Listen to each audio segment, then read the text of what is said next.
Welcome, welcome to the Black Knight Nation podcast. I'm Sal Internado. The Black Knight Nation podcast is sponsored by Higher Echelon. Higher Echelon is a world-class consulting firm that trains employees in sports psychology secrets that drastically improve work performance. Higher Echelon's founder is Joe Ross, who is a retired Army, who later played and coached at West Point. We thank Joe Ross and his and Higher Echelon for sponsoring this podcast. The 1995 Army football team is a team that we talked about often on this podcast, and we're happy today to welcome an important part of that 1995 team, Steve Carpenter, to the podcast. Steve, we appreciate you coming on tonight.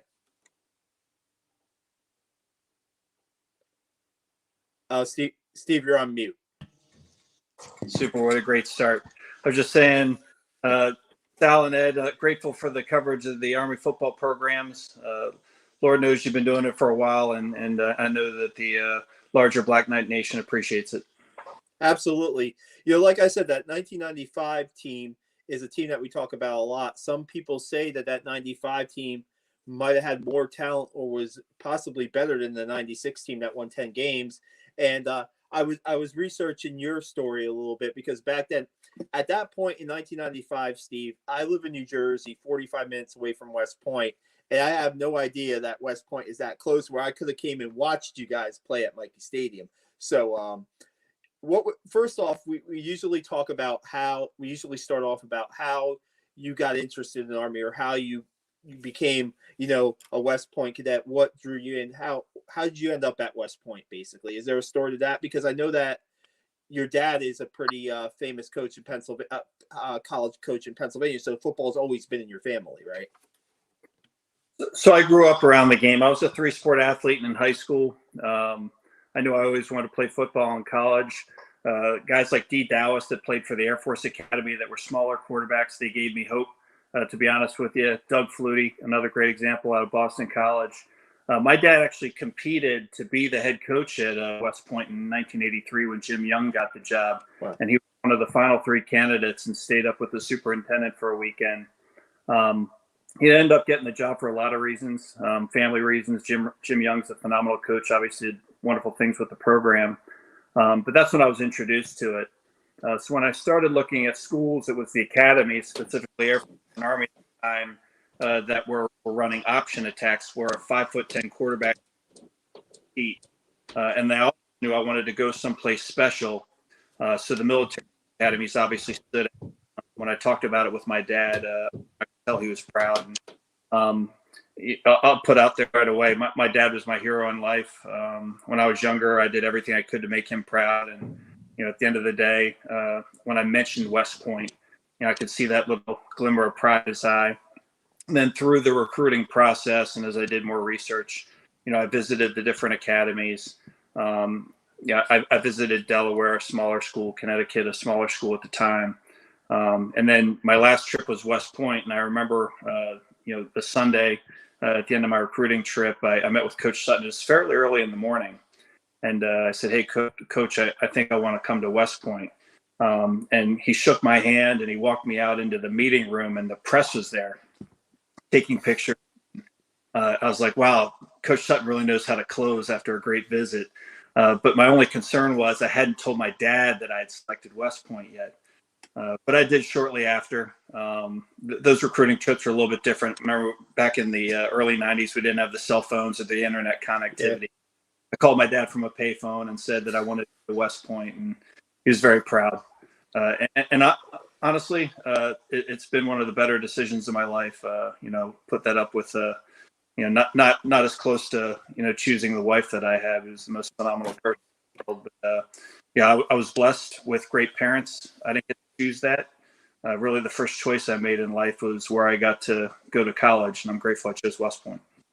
Yeah, your dad, Gene, right, is in the College Football Hall of Fame, right? Yeah, he's in the National College Football Hall of Fame. He was in all Hall of Fames leading up to that. Probably one of my proudest moments was when I got to stand next to him and give him his induction speech into the Pennsylvania State Hall of Fame. My dad was struggling with Alzheimer's at that point in his life, but he stood right next to me, and that was a proud moment. And just be able to explain to people the sacrifices my mother had made during his last few years of his life was incredibly special. My dad passed away, and then about 6 months later, we found out that he was inducted into the National Football College Hall of Fame back when it was in South Bend. Now it's in Atlanta. Obviously, they get a lot more traffic having it in Atlanta versus Notre Dame, where you only get people through it on game weekends. But I'll tell you, after my dad passed away, it was right before Christmas back in 2010. That induction ceremony was some great closure for my family, just to be able to think about him for a 4-day weekend. And I took it extremely seriously. My family enjoyed it. I stayed dialed in because I knew everything that I was doing there was representing my father. And another great thing, one of my dad's close friends, Fisher DeBerry, was inducted the same year. And that was incredibly special. Absolutely. I mean, you talk about, service academy head football coaches. Fisher is Air Force football, right? I mean, it's incredible. That's an incredible connection you have there. Talk about your early years at West Point, right? Your freshman year, you were backing up Rick Roper at quarterback, right? Talk about your early years at West Point on the football field. So one of the many reasons that I chose West Point is they were recruiting me as a quarterback. Navy, on the other hand, which is right down the road, I grew up in central Pennsylvania. They were recruiting me as a defensive back. I probably had a few more accolades as a defensive back in high school just because of my size. But Coach Gregory came down to my house on a visit, and he brought game tape and actually talked me through it before I even attended, and said, "Hey, I want you to watch this." He kind of explained the basics of the attack. After we had a dinner at my house, and I studied. And again, this is back in the day of the VHS where the rewind's not stopping at the right time, but I studied, and I was given an opportunity. Mike McCovic was coming back. He was a phenomenal athlete. Rick Roper, and they brought in like 7 or 8 freshman quarterbacks, and I'm very close friends with all of them still to this day. But they gave me an opportunity to compete, and I'll be honest with you, Sal. There were a couple games where they put me in, and if I had produced winning results, I probably would have been able to become the starting quarterback by the end of the year. I saw a lot of game time. I earned a letter. I'm really, really proud to be a part of that organization. Everyone was really accepting of a young plebe. It's a little bit different when you're playing in a football game. They don't treat you like they do at tables during Beast Barracks. But it was an incredible experience. It was a growth experience, and to be honest with you, if I can be a little vulnerable for a second, it was the first time in my life where I was struggling with the mental game because you're not sleeping very much. It's the first time I really had to work my tail off in academics. You have all the military aspects of West Point that are going on. You're a plebe, so you're constantly, getting, I don't want to say hazed because that's a taboo word, but you're constantly getting asked different things by upperclassmen back in those days. And then on top of that, to try and become a starting quarterback at a Division I organization with very high demands, it was a struggle. But I'll tell you, I grew from it. And then in the spring when I was competing for the starting job, I blew my knee out. Another thing that seemed like a tragedy at the time. But it was probably one of the better things that happened to me during those formative years of my life because you refocus on others instead of yourself at 18, and I was 18, 19 at the time. We tend to be, a little centrally focused, right? But I learned about, I saw my family support me, my very best friends at West Point, their support for me through that process. Guys like Chris DeStito in the weight room who, honestly, during my worst and best times when I was at West Point, he was always there for me. He pushed me. So I was able to come back and contribute significantly my last 2 years of college. Yeah. When did I guess you played your junior year, you come back and you play a little bit of quarterback, a little bit of running back, right? And then talk about the junior and senior years. And then senior year, was it predominantly, were you a running back or featured running back or? I was moved before the summer to running back, and because the goal for the coaches is to get the best athletes on the team. And Rick Roper was the returning starter at the time. Mike McCovic and him were both competing, so I started at running back. So the game that I came in an emergency role was when Mike got hurt against Duke, and I was wearing these huge running back shoulder pads because running back at West Point are they're like small guards, right? You run the ball, Yeah. block the other 62 plays during a game. And they gave me an opportunity. I remember there's one point where I didn't get far enough back on a belly dive, and Achille King, who was a legit D1 scholarship athlete, I mean, just clipped me in the head with his shoulder pad and about knocked me unconscious. So that was a great wake-up call back into Division I football as a quarterback. So I played a little bit my junior year. Ronnie Makeda, that's kind of the emergence of Ronnie Makeda.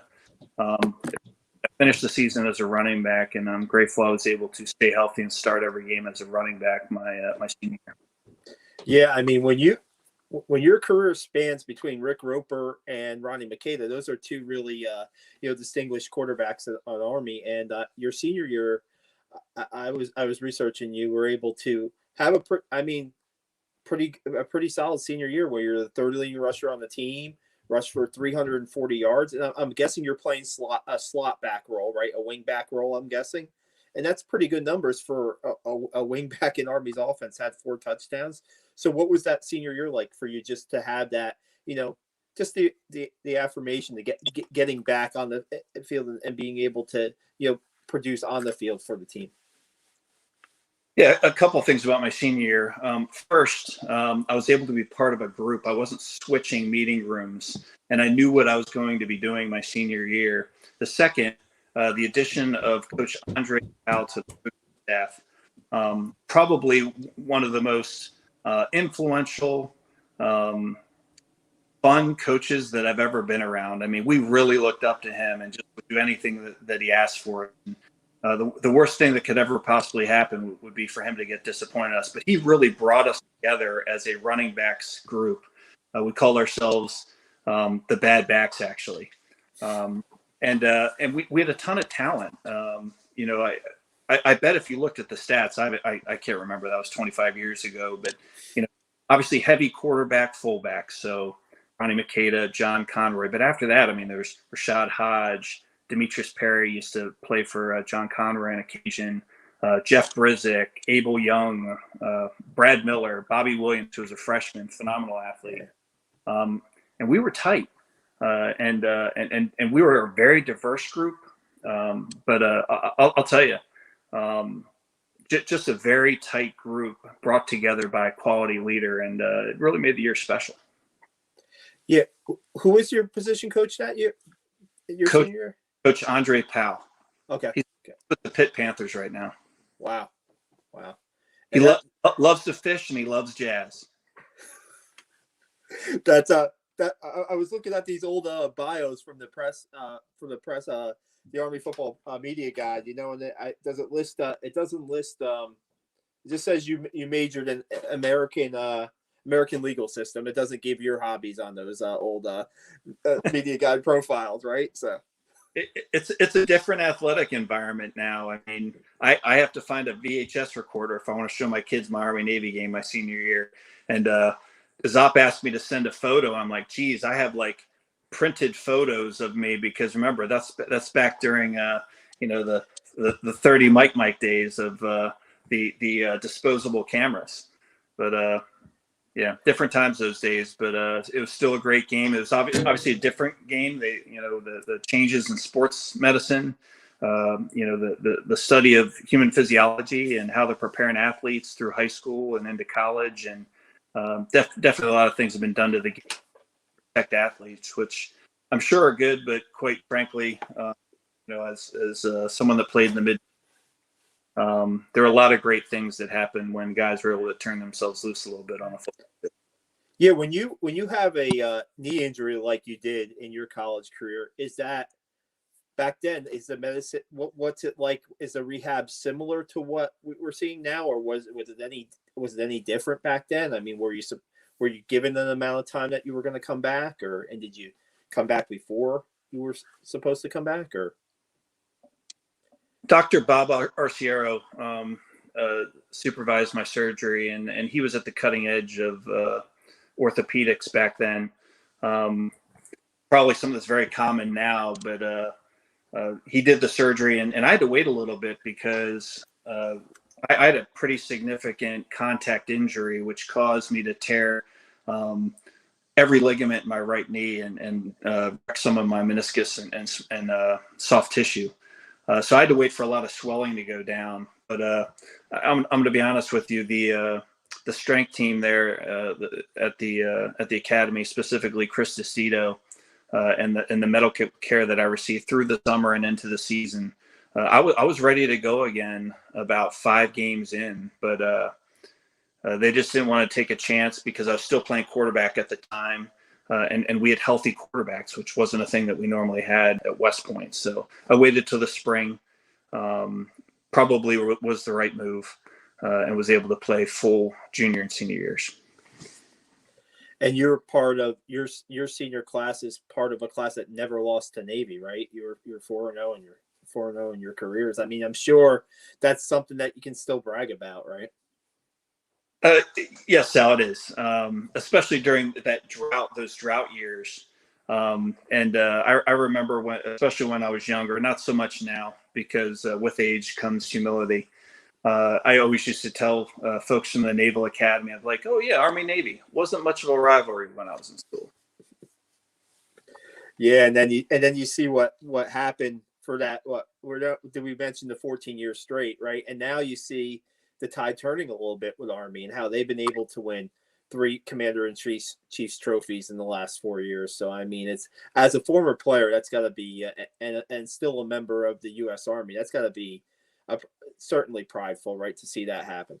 It is. One the development of the student athlete over the years. I talked to you about, sports medicine, strength training, just better coaching technology. I mean, it's just made the game faster. But I'll tell you, the games this year with Air Force and Navy, that's exactly how it should be. That's exactly how it should be. When we played Navy all 4 years, I joked around about it not being a rivalry. That's not true at all. The combined difference in scores over 4 years was 5 or 6 points.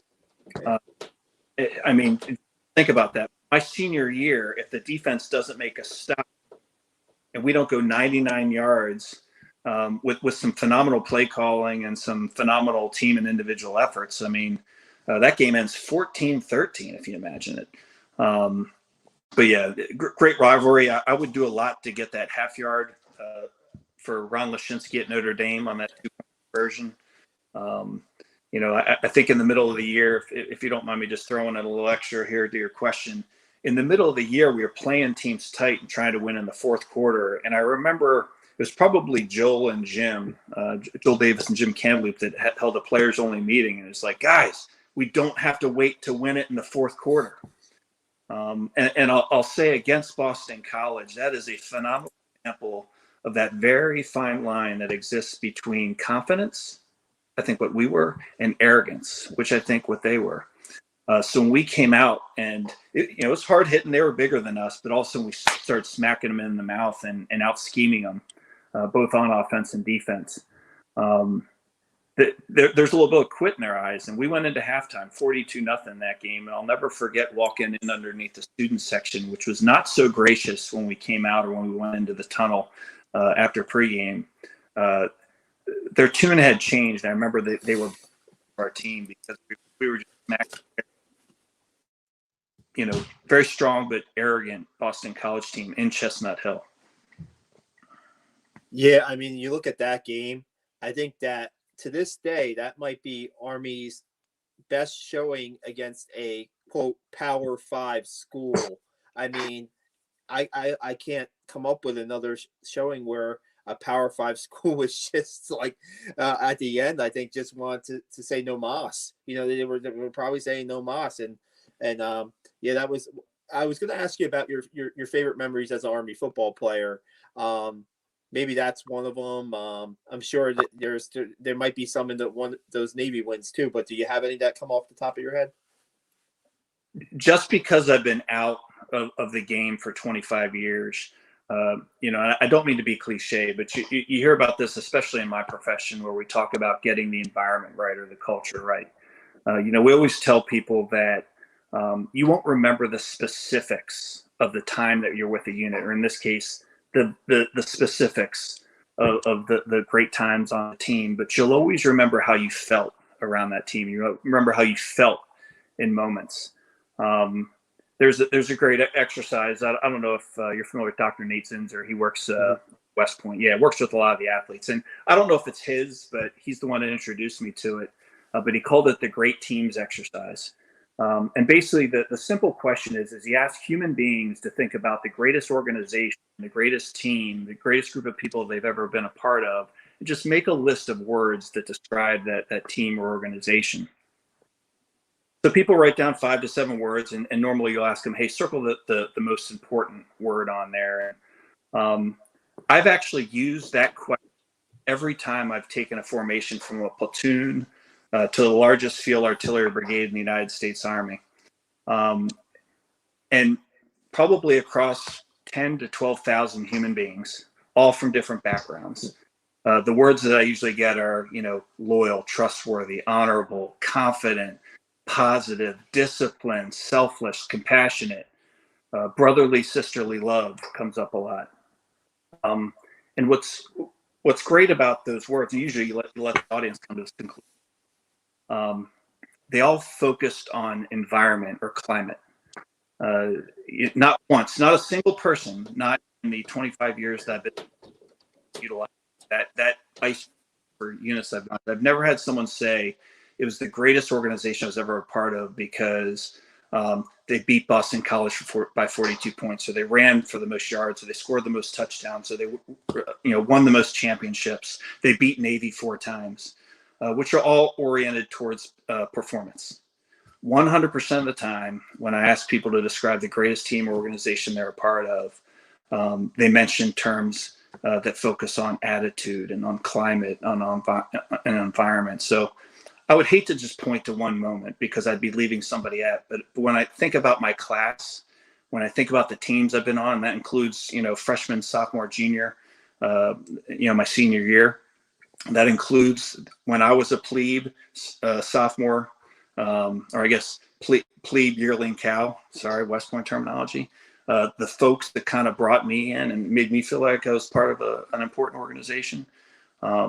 I can remember how I feel, and I just feel that sense of, you hear it all the time. It's cliche, but it's true, that brotherhood, and it's special, specifically because you're going out there and you're going to serve in combat environments after you leave.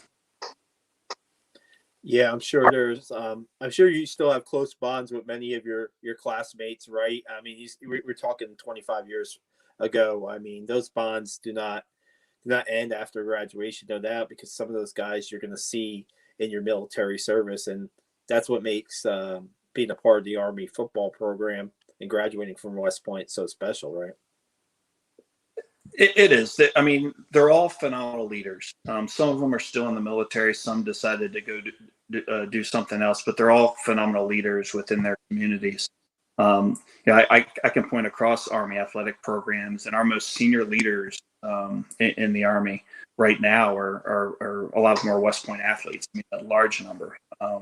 And many of them you would have never guessed would have stayed in past 5 years. But I think what they saw is when you come into an organization like the Army, the same adrenaline rush, that same enthusiasm, that same felt on the sideline when things are going right or after a great victory, you can get in the Army. And again, the same truisms apply. Is people rally around great leaders, and I think West Point turns out a phenomenal product. Now, we were talking before we went on. We started live, and we were talking about you're wearing the number 1 jersey, right? It was your number at West Point, and now when the new jerseys come out for the special jerseys come out for the Army Navy game, and usually the number 1 is available, so that's pretty cool. You have the big red one on right now, right? I do. Yeah, I mean, and you even said that you bought jersey for your son too. I mean, what's that like seeing every year? Just the kind of of course, the jerseys are also recognizing a particular unit in the Army too, which I think makes it even more special. So my son right now, he had school pictures today. He's wearing the 1st Cavalry Division jersey that I have, and he didn't want to take it off, so I put this on. But I thought this would be a good selection. My my last boss, the deputy director for regional operations, who just went to take command of the Big Red One in Fort Riley, Kansas, the 1st Infantry Division. I figure I'd throw this on because you've never met a human being, although I'm sure many exist, but I've never met a human being that was more of an Army sports fan than he is. He wore it on his sleeve, and that's tough when you're in a joint environment in the Pentagon where you're dealing with Air Force and Navy, Naval Academy graduates. But I figured, hey, if my son's going to wear my 1st Cavalry Division jersey for school pictures, I'm going to go ahead and throw on the Big Red One and just give a shout out to Major General Sims there at 1st Infantry Division. Nice. I mean, just my particular opinion, the 10th Mountain Divisions were, maybe because the environment the game was played in the snow, were my favorites. Is the Big Red One your favorite so far? Or? I like the ones that we win. Okay. I don't want to pick, and here's why. I've served in multiple divisions. They're all phenomenal, and they all have wonderful histories. That's why they still exist. I was proud that my son selected the 1st Cavalry Division to wear for, he thought he liked that jersey, so he threw it on. I was a part of that organization before. I hope to be a part of that organization in the future if I have an opportunity. But I'd be just as proud to be in 25th Infantry Division, 101st, 82nd, 1st Infantry Division, 3rd Infantry Division, 1st Armored Division, 10th Mountain Division, as you mentioned. And that was a phenomenal game. But there are great leaders and great human beings, great soldiers, men and women in all of those organizations. Does your son play football? So he's in kindergarten. Oh, my fault. I should have known his age first. So my bad. Yeah, so he doesn't play organized football, but he loves to throw the ball with his dad. And honestly, at that age, I just try and get him focused on keeping his hands away from his body, and then holding the ball correctly. Don't hold it like a loaf of bread. But for some reason, he likes when I tackle him, and he likes to tackle his older sisters. So if he, I'm not going to pressure him into it, but I plan to expose him to it, and that'd be great if he played football when he grew up. It's in the family, right, Steve? It's in the family. So I like to think it's in the blood, and another thing, it's in the blood. If I can be honest and brag on my brothers a little bit, my dad was he grew up in an area that a lot of World War II vets, and my dad ended up going and serving the Marine Corps because for him, they didn't have a lot of money growing up. That was a way out. And he always says that those years in the Marine Corps, both Parris Island and then serving in Okinawa, were formative years for him.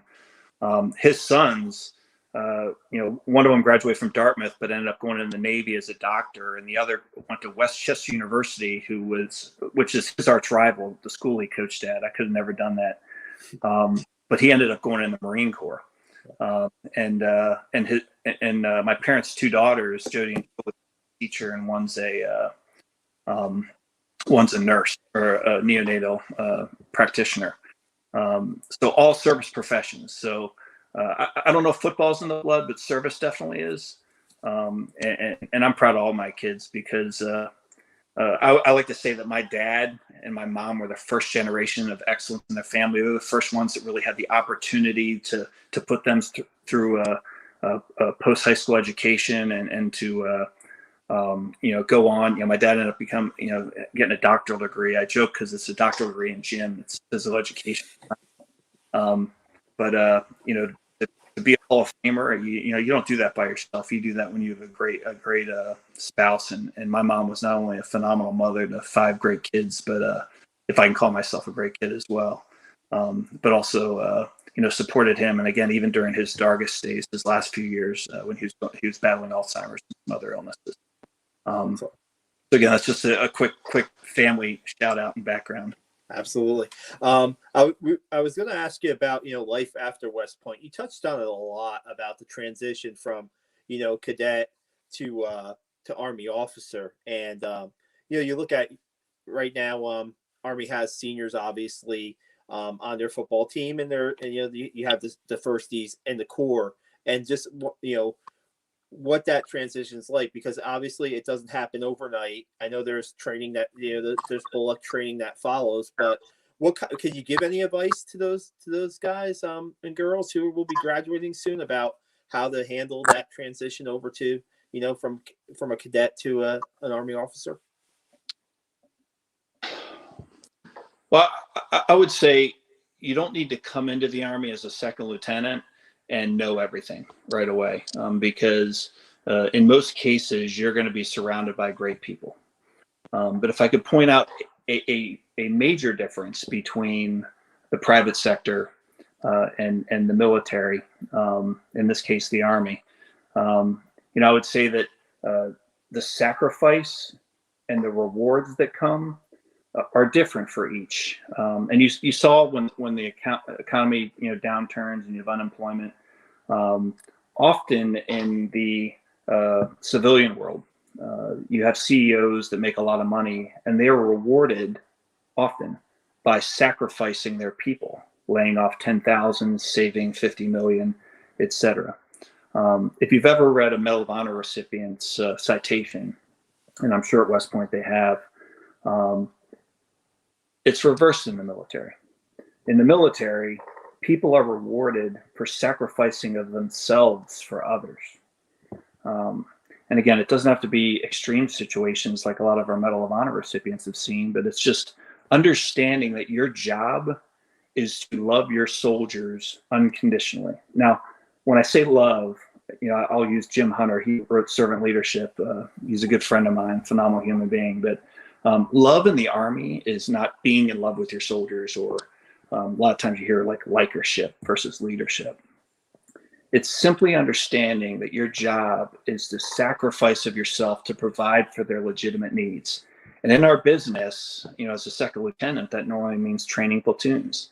So that means ensuring that human beings can function in a combat environment, right? Doing what it takes so they can physically, mentally, emotionally survive in that type of environment. But it also means for those with families, because as a young second lieutenant, 21, 22 years old, maybe never even had a serious relationship in their life, to understand that it's also their responsibility to ensure that those families know how to function inside a military environment, right? Because let me tell you this, if the family is proud of the organization that soldier's a part of, you're going to get a better product. That's the secret, right? Shouldn't be a secret. But if that family is proud of that soldier and proud of the organization they're a part of, they respect the leadership and know that you're willing to sacrifice yourself for their husband or wife, you're going to get a better product at work. All that being said, think about those 11 guys in the huddle. 11 guys in the huddle with a singular objective, okay?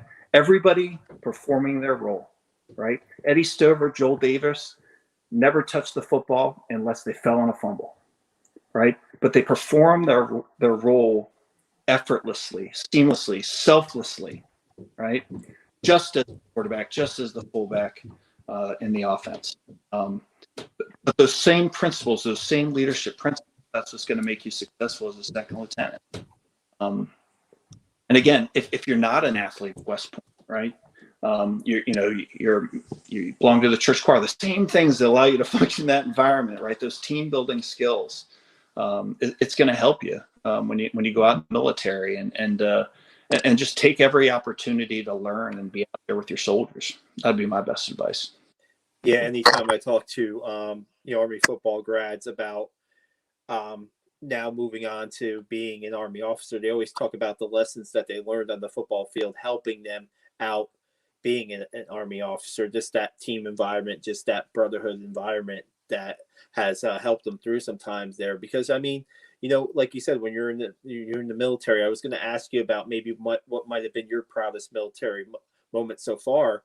But I mean, there's a lot of uncertainty sometimes when you're in certain situations. So you need that confidence that you can get through what you're put into, I'm guessing. I don't know if I could point to a singular moment. I could probably give examples. Mm-hmm. But my favorite thing to do in the military, I mean, the Army and combat operations, military operations, it's complex. Having a family life while you're in the military, is a challenge, complex. But my favorite thing to do, my wife, Caitlin, our favorite thing to do is to put the human beings around us and their families in a position to achieve their personal and professional goals. And what's nice is, versus when I was a second lieutenant, As a colonel now, I'm in a position where I can mentor and coach soldiers and families so that they can achieve their goals, and often make a phone call to another leader more senior to me to help them be where they need to be to become the absolute best version of themselves. And that's good for the Army, and it's good for the family. Yeah, I know. I've talked to Steve Anderson often. He's a co-host here on the podcast. He 2-year captain for the Army football team, and he talks about like just the communities and where he's at, and just being able to connect with. It might be a former classmate, a former Army football player, and when you even get when there is some downtime and he's not training, and he can get those teammates together, just have that camaraderie, right? That camaraderie, and just you can talk about. Maybe you're not talking about training. Maybe you're talking your days at West Point. Maybe you're just talking about, what's going on in the news or what you're watching on Netflix or something like that. But just that camaraderie is always going to be there in the Army. And I think that's a really important point, I thought. I'm hopeful that, the digital nature by which we communicate, as we sit there doing this, the COVID environment that we've seen over the last year, I hope it doesn't have lasting impacts, and I don't think it will in our organization, because quite frankly, it can't. A leader I admire, tremendously, that's an advocate for me in the Army, General Funk, who's leading our training and doctrine command. He has rules that he tells people, and some of them are really serious, and some of them are more lighthearted. But my favorite is his 25th rule, and it's that the Army is a people business. And I remember in AAR, I used that after Warfighter that we had that was very successful. That's a simulated combat environment that we do behind fences. But I said, the Army is a people business, and it's the ultimate team sport. It's his saying. That's my add-on to it. But the Army is definitely a performance business. It may be the ultimate performance business, the military as a whole. And I'm not saying, I mentioned before, the culture, the environment. I'm not saying that that's the only thing, because we have to be good at our jobs. We need to be, technically efficient. But, I just think when you focus on the Army as a people, get the environment, the culture right, you're going to get better results. It's just a fact. I think it's crazy sometimes where some of these authors that write leadership books, it's redundant now. You can read about everything. I definitely have some that I like, but they'll stand in front of corporations and they'll be like, ladies and gentlemen, if you treat your employees with respect, you will get better performance out of them. And they're writing it down. They're writing it down. Like that's some bold and fresh thing that, hey, if we treat people with dignity and respect, we're somehow going to get better performance. Of course you will. Hopefully you learn that in adolescence. But also tell you our job in the Army, because not every soldier that comes in, not every leader that comes in is going to come from a great family background. I think, these days they say probably about 70% of families have some level of dysfunction. Right. So if they're not getting great coaching when they're coming in the Army, I know they're being introduced to great coaching and their basic combat training.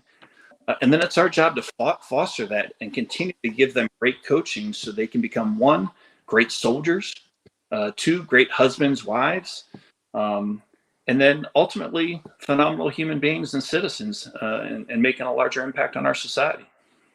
Yeah, no doubt. It was just talking about your military career. What do you think what's next for you? What do you think is next for you on the horizon there? I will go where the Army sends me. I'm still loving what I'm doing. My assignment isn't finalized yet. I may be able to call you here in a week or two. But one thing I am very happy to report is I will be back around soldiers, so I can make this powerful personal and hopefully permanent impacts on soldiers and their families. But I'll tell you, I have had since I met my wife. We'll have our 20th anniversary this year. Ever since we decided we were going to be married, I've always had kind of 3 criteria that I advise people on, and it's I'm proud of what I'm doing. That's important, that you're in a good environment. You're proud to be in that environment. You're proud to be on that team because it impacts how you are at home. My family is proud of what I'm doing. I'm at a unique period in my life where all my children understand what I do and are proud. That is an awesome place to be in a profession. And then the last one is, does this adversely affect my family life? And constantly having that dialogue with my wife, with my oldest daughter, who's going to be a junior in high school next year. After we're going to move, and she's going to be a junior in high school. But I have kindergarten through sophomore right now, and just observing them, and is this military lifestyle, is the fact that dad is away on occasion, is that adversely affecting them? That'll be my time. But right now, Caitlin and I think that our family has a lot more to give, and we can continue to make powerful impacts on soldiers, their families, and make a positive difference in the Army. Hey, Steve, I really appreciate the time. We missed you on the 1995 reunion show, the 1990 football team reunion show. And I tell you, Ed Stover was the life of the party on that reunion show. I tell you that much. So he popped in a little late, but man, he certainly brought it on the reunion show. Got to do one of those again soon, because that 1995 team, there's so many stories to tell, and that were documented in the Civil War by John Feinstein. And it's just a pleasure to have you on, for you to talk about not only your Army football career, but also military life and what that could be like for the future Army players, current and future Army players at West Point. So we appreciate your time. I really appreciate it. I mean, this has been a phenomenal experience. Sal, when I missed the 25th reunion, and again, I would have participated. I just couldn't get to a device. But I really want an opportunity to come and talk with you again. I'm grateful for everything that you do for West Point athletics, and for all the years you've been doing it. And I mean, I don't need to say it, but I love every one of my brothers that not only played football, but graduated in the class of '96, and it's an incredible bond. West Point is a phenomenal experience. By the time you go home at Christmas, you've probably achieved more maturity than a lot of your peers from high school do. But by the time they graduate from college, it was a great decision for me. I love the institution. I was kind of hoping while I was up here in the DC area to be able to take my kids and Caitlin there more often, but understand because of COVID, we want to protect the Corps and obviously do the right thing in terms of that. But I'm grateful. I'm grateful every day, and again, thanks to you, and I appreciate Ed putting this thing together for us. Absolutely. Anybody who's listening or watching right now, you can. We're on the major podcast platforms, from Apple to Amazon to just you name it, we're on it. Spotify. You can listen to this great interview with Steve Carpenter. Steve, it's been a pleasure, and we look forward to talking to you soon. Thanks, Sal.